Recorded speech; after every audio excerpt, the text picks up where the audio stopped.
Continuamos con esta unidad que está abocada a la expresión oral, la primera parte.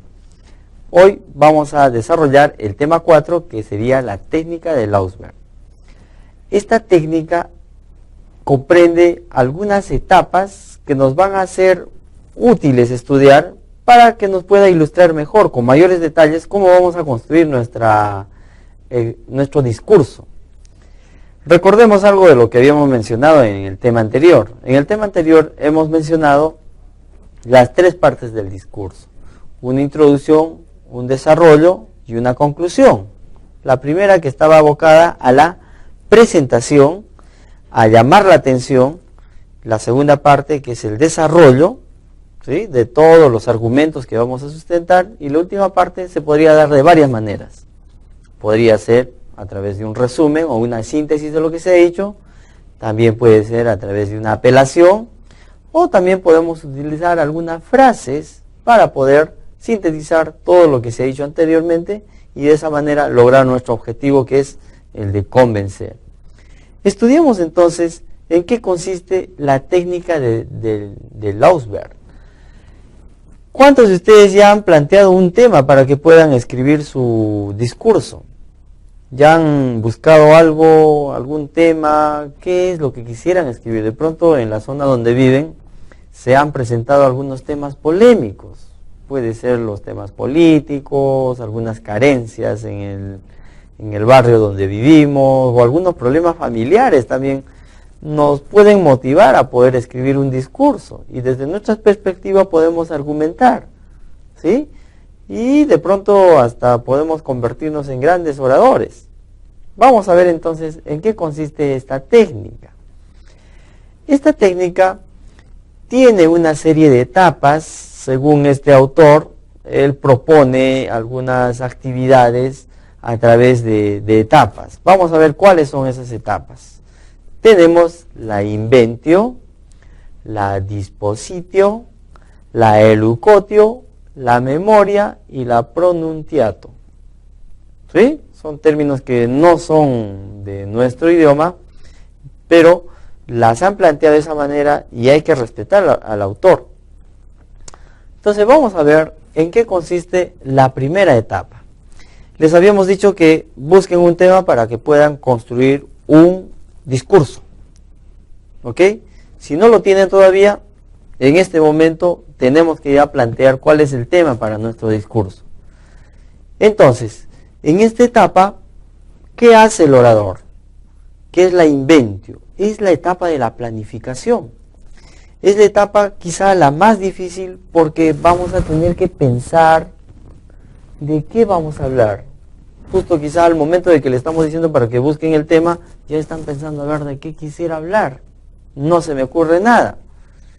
Y como no se me ocurre nada, hasta se puede volver más compleja buscar el tema, porque no hay nada que me interese decir, ¿sí? Teniendo en cuenta de que la expresión oral tiene que ver con la intención comunicativa, ¿no? Si yo tengo la intención de comunicar algo, recién hablo, pero si no tengo ninguna idea, aunque me estén forzando, quizá lo voy a hacer de mala manera.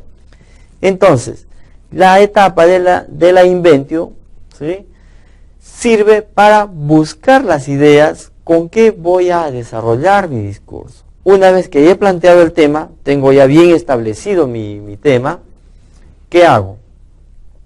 Investigo.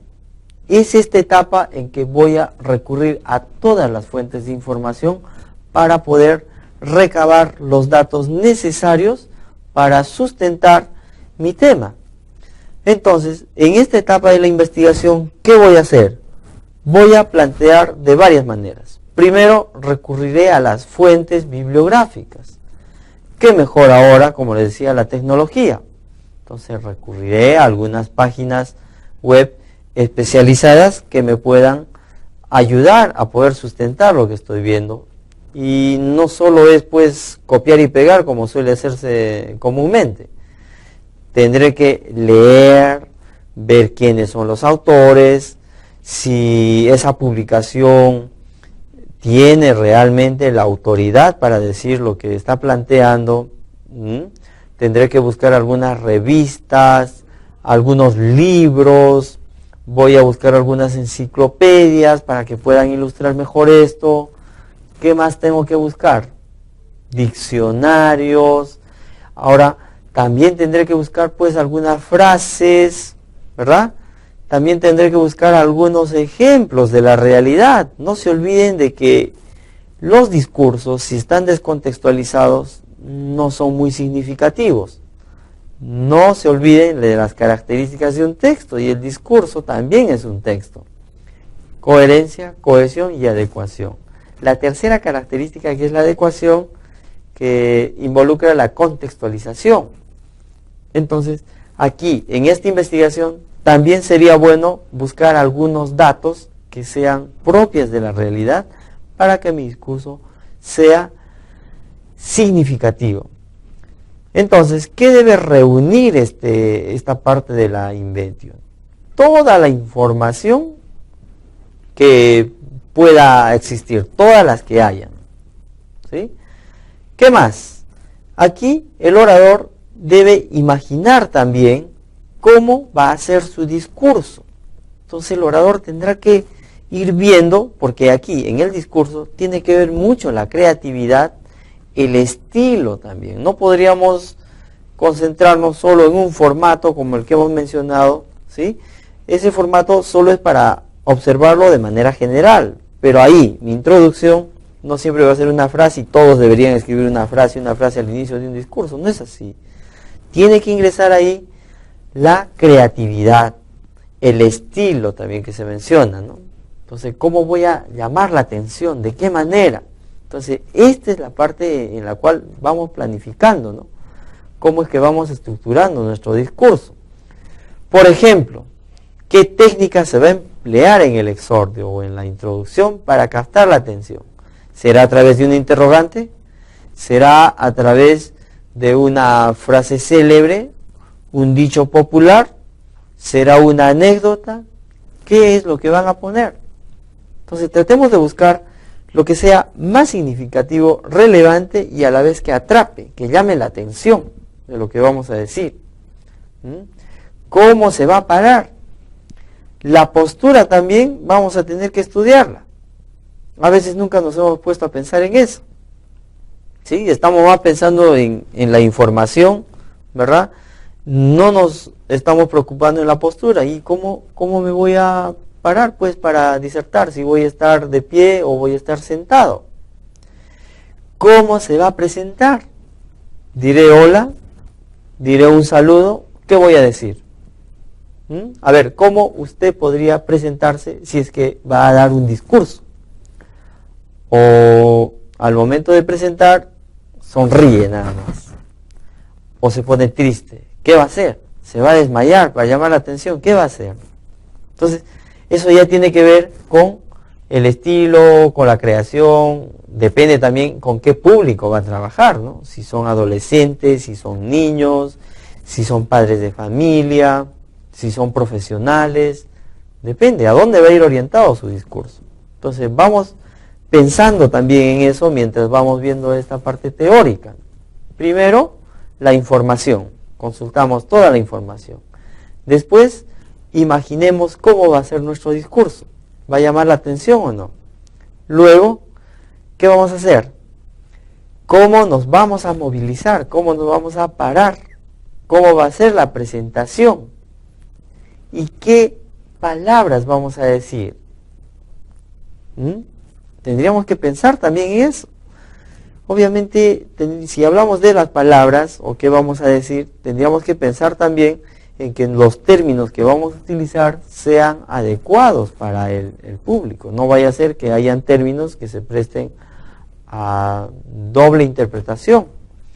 O, en otros casos, pueden ser los términos muy alterados y que el público no los va a entender, y puede ser eso el punto de partida para que ya se desentiendan los del público, se desconecten y bueno, se dediquen a cuchichear y le van a hacer la competencia. ¿Ok? Como dice Coelho, que es otro autor que estamos consultando para efectos de lo que es el discurso, en esta etapa uno se inventa a sí mismo como orador. Eso quiere decir que nosotros vamos a tener que ser creativos al momento de presentar, vamos a tener que buscar una forma muy distinta a lo que hacen otros oradores, ¿no? Obviamente que hay oradores que son expertos, que son modelos, ¿no?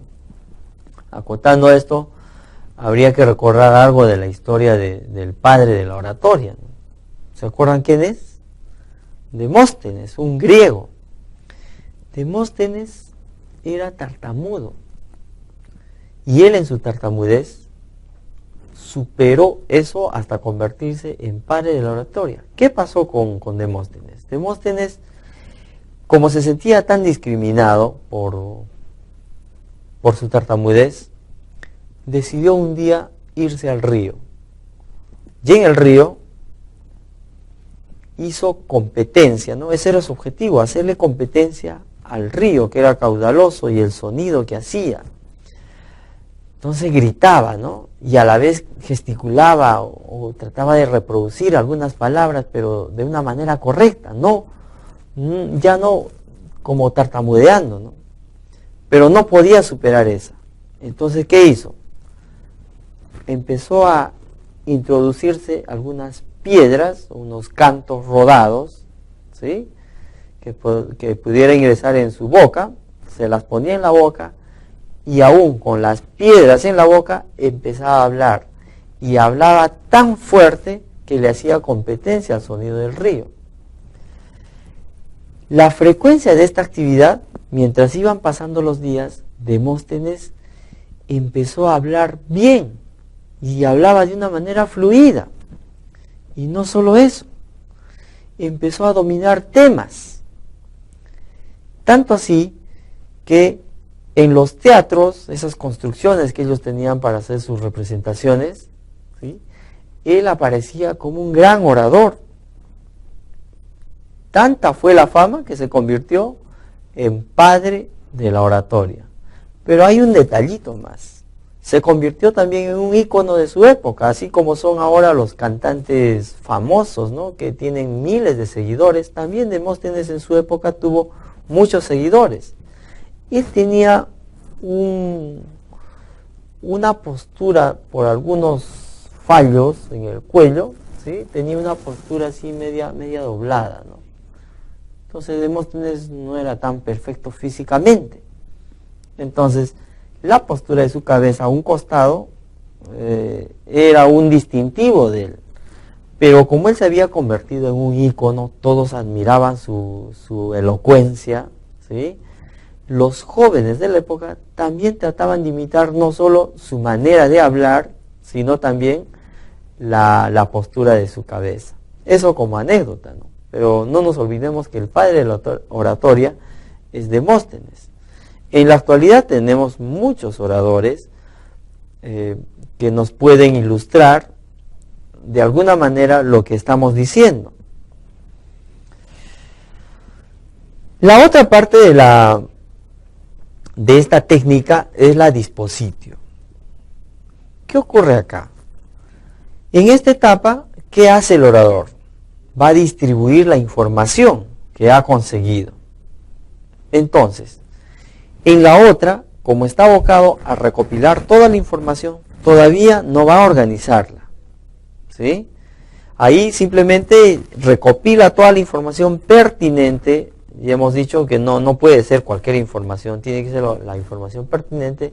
Entonces en esta etapa va a organizar toda esa información que ha recopilado.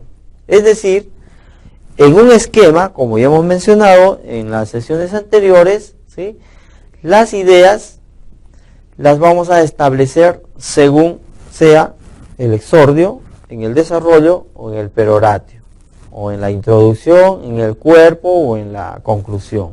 Vamos a ir estableciendo, ¿no? Entonces iremos poniendo, aquí irá la ilustración tal, aquí voy a poner tal argumento, en esta parte mencionaré algunas frases célebres de algunos autores para darle mayor realce, y así vamos viendo cada una de estas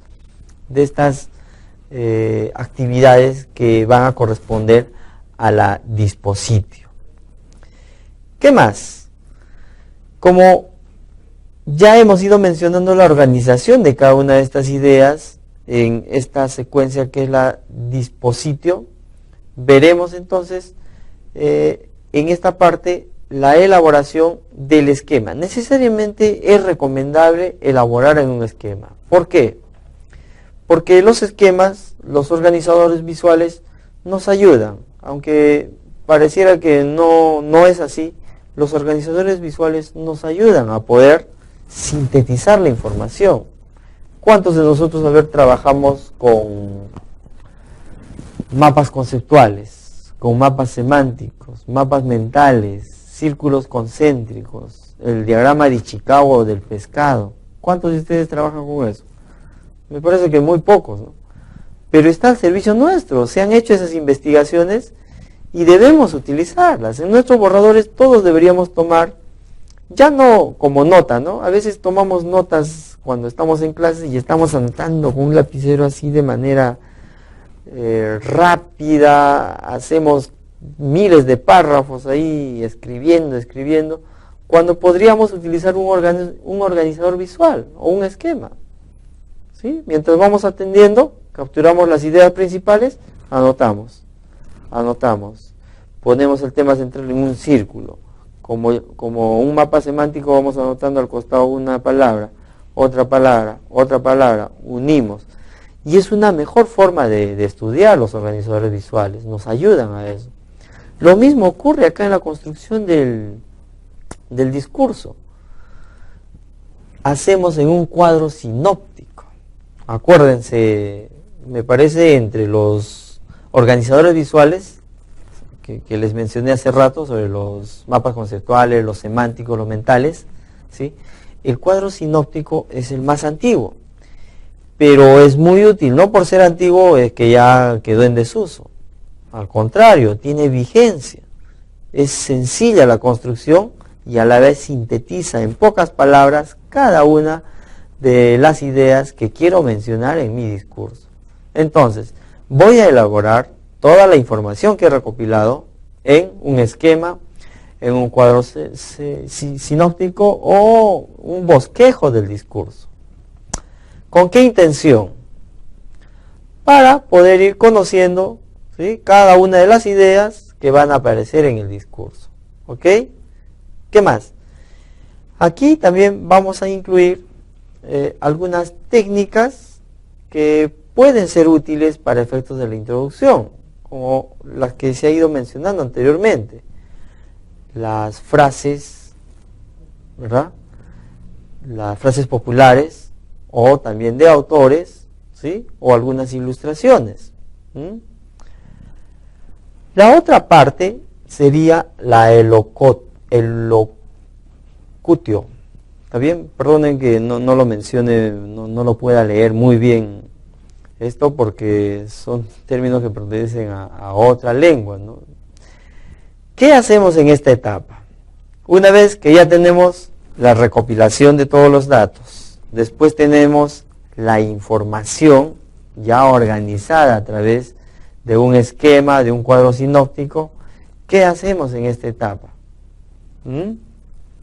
Aquí vamos a decidir qué lenguaje vamos a utilizar. ¿Ok? ¿Qué lenguaje utilizaremos? Aquí tenemos que ver a qué público nos vamos a dirigir. ¿Nos vamos a dirigir a los niños? Si es para los niños, tenemos que utilizar palabras sencillas, comprensibles, que sean significativas. Si son para adultos, bueno, tendrá que ser un lenguaje de pronto de mayor amplitud, de mayor información. Entonces, ¿qué lenguaje vamos a utilizar? Quizá vamos a utilizar algún lenguaje coloquial. Entonces, ¿qué sugiere acá? Se sugiere que previamente escribamos el discurso, ¿sí?, palabra por palabra. Si ya tengo mi esquema, mejor empiezo a redactar el discurso, ¿sí?, por párrafos, según las ideas que hemos ido mencionando, ¿no? Así nos vamos a ir dando cuenta que algunas palabras, como estamos escribiendo así en borrador, algunas palabras van a ir apareciendo de una manera que puedan ser coloquiales, ¿no?, y las iremos depurando, ¿no? Los buenos discursos, como menciona el autor Coelho, dice que se escriben primero, después se leen o recitan de memoria. Entonces aquí nos está sugiriendo el autor, y hay muchos autores que dicen, un mejor discurso o un buen discurso siempre es aquel que primero se ha planteado, se ha redactado.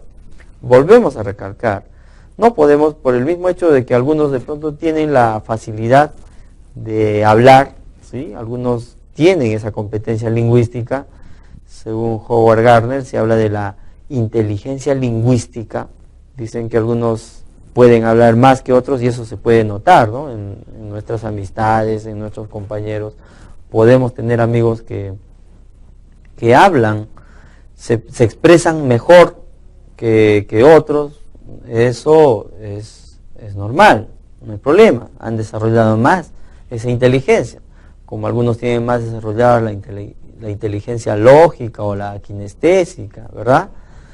Pero para efectos del discurso siempre recomendamos que se escriba, tiene que estar redactada, palabra por palabra.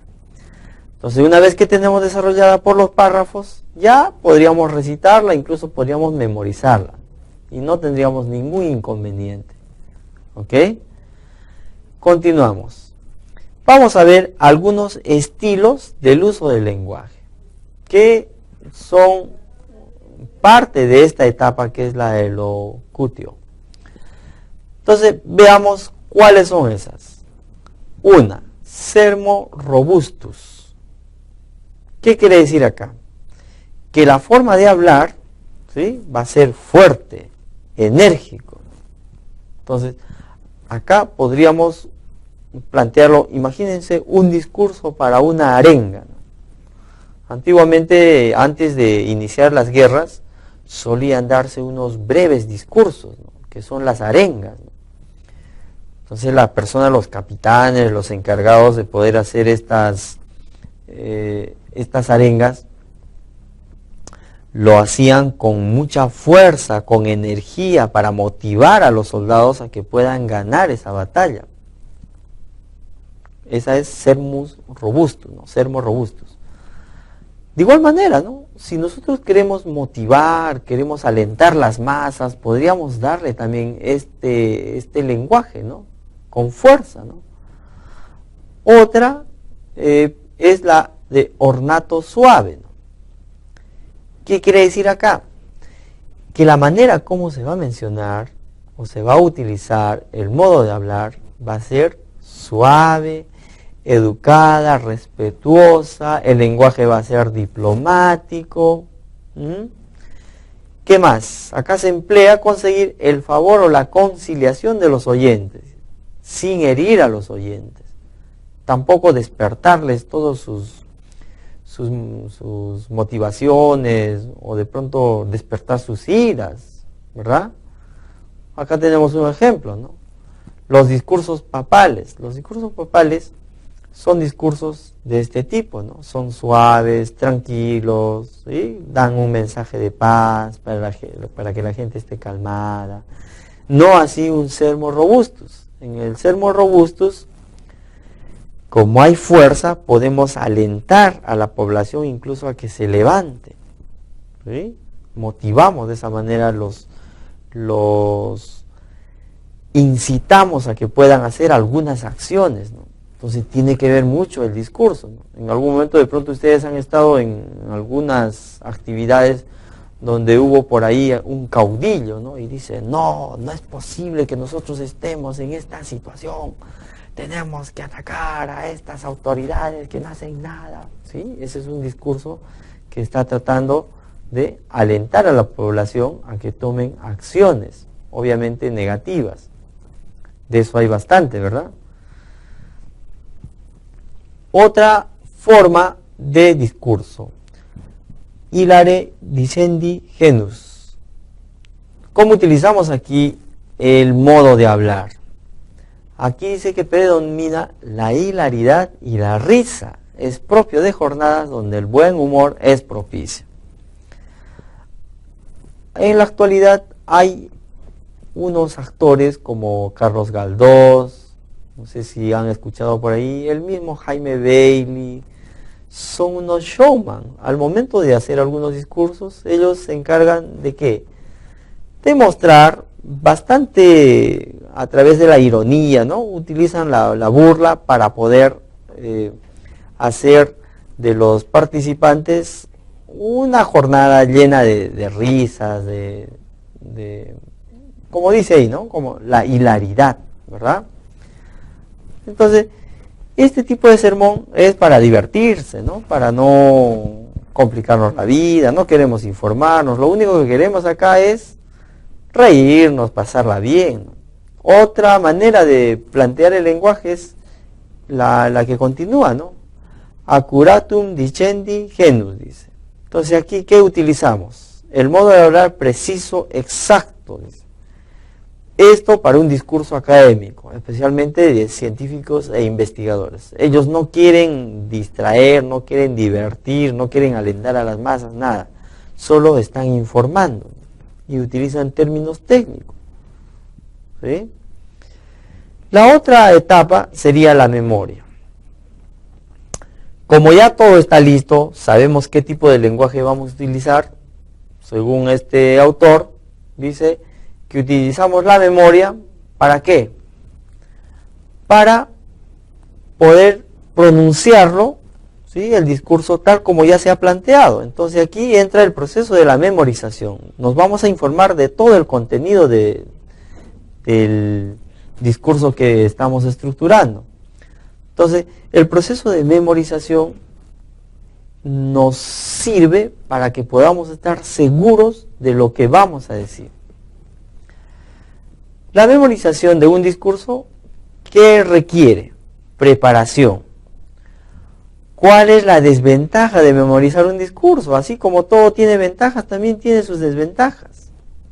El detalle es que si lo memorizamos al pie de la letra, es que podemos olvidar algunas palabras. Así que habría que memorizarla, pero siempre teniendo en cuenta y siendo conscientes de qué trata todo el discurso y cuál es la idea que continúa. Pero si lo memorizamos de una manera autómata, nos vamos a olvidar una palabrita y se malogró todo, ¿no? Y olvidamos todo el discurso. Bueno, por eso se recomienda solo memorizar la estructura del discurso. Entonces, si memorizamos las ideas principales o las palabras claves, no vamos a tener problemas. ¿Sí? Recordaremos la palabra allá y continuamos. Seguimos hablando. ¿Sí? Las ideas claves, ¿sí? Y necesitamos tener para eso una ficha que puede estar en nuestras manos o en la mesa, el atril del orador, para que podamos orientarnos, ¿no? Y no nos perdamos mientras estamos hablando, porque ocurre que al momento de hablar suelen surgir los nervios, que es natural, ¿no?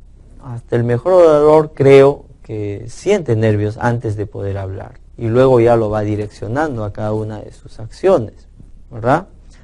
La otra etapa, el pronunciato, ya sería esta la parte práctica, la aplicación de todo lo que se ha ido planificando, que sería la pronunciación del discurso. ¿Sí? Se puede leer también un discurso, pero ¿cuál es la dificultad de leer? Va a ser pesada o de pronto aburrida, ¿no? Eso tendríamos que verlo también, ¿no? Entonces aquí dice, si fuera leído, debemos escuchar nuestra voz previamente para hacer los ajustes necesarios en el tono de voz, volumen, énfasis, ritmo, etc. La voz es la más importante en el discurso. Entonces nuestra voz va a depender mucho de si estoy con un micro o no, ¿sí? Si es que hay mucho público, poco público. Si es que hay mucho público, de hecho es que voy a depender de los micros, ¿no? Pero si hay poco público, hasta sin micro podría hablar. No sé, tendríamos que ver cómo está la intensidad de nuestra voz, cómo está. Tendríamos que escucharnos. Si hablamos suavecito, probablemente no nos van a escuchar muchas personas, ¿no? Eso tenemos que ver. Entonces, resumiendo lo que hemos ido mencionando, podríamos sostener hasta donde hemos dicho que algunas formas de comunicación oral son la mesa redonda, el simposio y el seminario, ¿verdad? Otra más, La estructura del discurso es tripartita, ¿no? Tiene exordio, exposición y peroratio. ¿Está bien? ¿Qué ocurre con el exordio? Es la parte inicial del discurso. A través de él se busca obtener la disposición favorable del auditorio hacia la información que se va a presentar y así como hacia el orador. Entonces, utilizamos el exordio ¿con qué intención? Con la intención de motivar a cada uno de los participantes. ¿Está bien? Bueno, si seguimos viendo esta parte, la técnica empleada en el exordio, aquí como ya hemos mencionado en los anteriores temas, la cita de un autor clásico, un dato impresionante, una anécdota original, podrían ilustrar, ¿verdad?, cada una de lo que queremos decir para efectos de llamar la atención de los oyentes, ¿no? ¿Qué técnicas más se pone acá? Tenemos la invocación, la síntesis, la cita de algún proverbio, una alternativa de solución, como hemos ido mencionando, ¿sí? Y con la última técnica que habíamos hablado, cuáles son esas etapas según esta técnica de Luxberg: la inventio, la dispositio, la elucotio, la memoria, la pronunciato o la pronuntiato. Entonces, esas son, a manera de resumen, todo lo que involucra el proceso de escribir un discurso y luego que nos sea útil para que podamos presentarlo en público. Antes de poder concluir esta parte, vamos a hacer un alto para poder ver a uno de los oradores actuales muy conocidos en nuestro ámbito.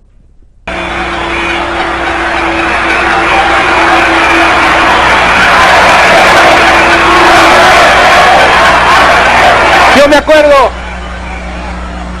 me acuerdo de ese hermoso verso de Calderón de la Barca que todos aprendimos y repetimos, porque caminando las calles y muchas veces solo, yo decía: ¿cuándo pasará esto? ¿Cuándo volveré a ver el Perú? Y me comprometía a estar después de muerto junto a ustedes, en espíritu, a tener la fuerza de traer mi espíritu hasta aquí para acompañarlos. Y yo repetí ese hermoso verso de Calderón de la Barca que dice que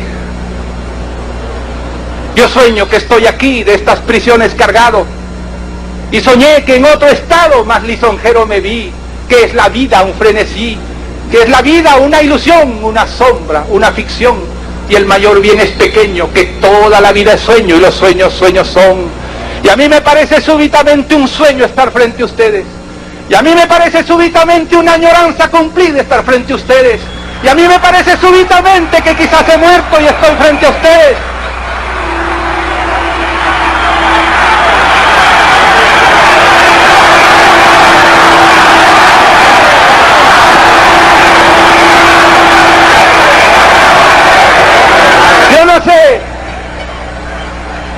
Yo no sé y no quiero despertar ni odios, ni rencores, ni gritos, ni vejámenes. Perdono a todos los que me gritan, perdono a todos los que me injuriaron, perdono a todos los que me dejaron, los perdono en nombre del Perú. No sé a dónde me conduzca la vida, no sé si me lleve a la muerte, pero aquí estoy entregando todo lo que soy otra vez al servicio de la patria.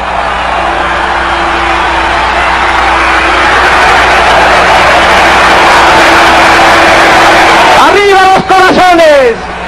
¡Arriba las esperanzas! ¡Arriba la juventud! ¡Viva el Perú! ¡Viva Eva la Torre! ¡Viva el APRA! Como han podido ver el video, se van a dar cuenta que quien aparece ahí en el video, ustedes lo conocen, es un orador muy famoso. Según las técnicas que hemos ido observando, parece que él reúne todas las condiciones y parece que ha hecho todo el estudio de estas técnicas que hemos estudiado. Y lo más resaltante de lo que hemos querido mostrar acá es que él cita a un autor famoso de una obra que es La vida es sueño. Y observen o como han podido observar, los movimientos, la convicción, la manera como él expresa cada uno de esos mensajes, motiva a la población. Entonces este es un claro ejemplo de cómo es que un discurso se puede estructurar de una manera tal que puede ser útil para poder manifestar, para poder convencer a un grupo de personas. Gracias y nos vemos en la siguiente sesión.